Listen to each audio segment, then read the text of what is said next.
النائب محمد عبد العليم داوود. شكرا سيادة الرئيس.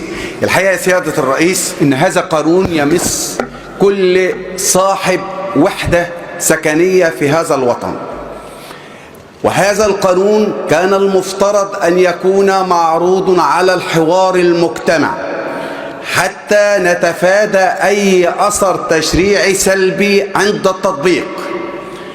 أن الحكومة دأبت يا سيادة الرئيس على جلب القروض وزيادات الأسعار والجباية، وهذا الأمر يتعرض بحياة الإنسان المصري البسيط.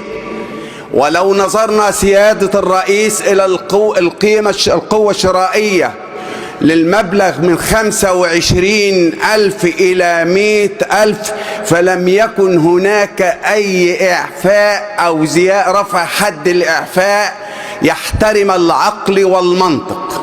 سيادة الرئيس باسم الهيئة البرلمانية لحزب الوفد نرفض هذا القانون الذي يمنح لرئيس الوزراء سلطة تقدير الرسوم والضرائب.